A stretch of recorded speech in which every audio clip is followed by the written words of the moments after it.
नमस्कार. आपण बनवणार आहोत बोंबिलाची चटणी. हे बघा, हे बोंबील धुवून मी तव्यावरती भाजायला घेत आहे. तेल टाकलं आहे. 3 हिरव्या मिरच्या आहेत. 8-9 लसणाच्या पाकळ्या आहेत. आता हे भाजून घेतलं आहे बोंबील. आता आपण 2 कांदे मोठे कापून घेऊया. 5 मिनिटात झटपट बोंबलाची चटणी तयार होते.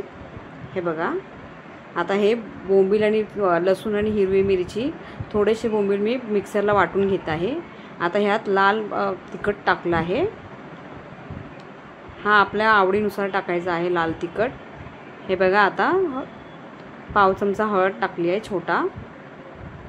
आता कांदा चांगला परतून द्यायचा तेलामध्ये. आता त्याच्यानंतर हे 2 मोठे टोमॅटो टाकले आहेत. न वाटण करता चांगली मस्त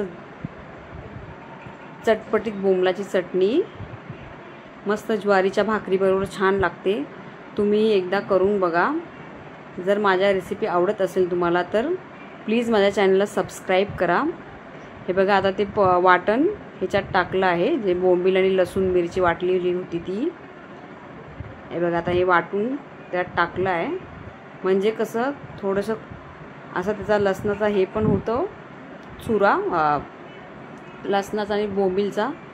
नाहीतर ते अख्खे बोंबील असे बरोबर नाही वाटत. मग जरा लसणात बोंबीलचा चुरा त्याच्यात असेल तर मस्त सगळा पूर्ण ह्याला कांदा टोमॅटोला सगळा त्याचा फ्लेवर लागतो. हे बघा, आता जे उरलेले बोंबील होते ते त्याच्यामध्ये टाकायचे आहे. आपण थोडंसं मीठ टाकून घेतले चवीनुसार. हे बघा किती मस्त दिसते. मीठ टाकले आपल्या चवीनुसार. आता जे बोंबील होते बाकी ते आपण टाकून घ्यायचे आहेत. म्हणजे अख्ख्या बोंबलाची टेस्ट येते. आणि थोडं वाटून टाकले की ते एकदम बारीक बारीक मस्त लागतात तोंडाला.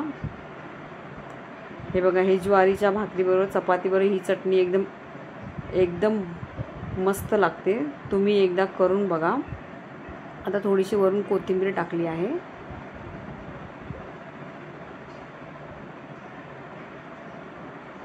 एकदम मस्त अशी झणकेदार चटणी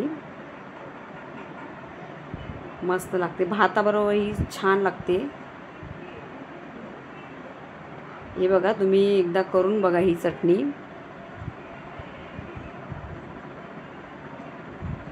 बोंबलाची चटणी. हे बघा, बघूनच तोंडाला पाणी सुटायला लागले. तुम्ही एकदा करून बघा ही चटणी कशी वाटली मला सांगा. धन्यवाद. प्लीज लाईक करा, सबस्क्राईब करा आणि शेअर करा.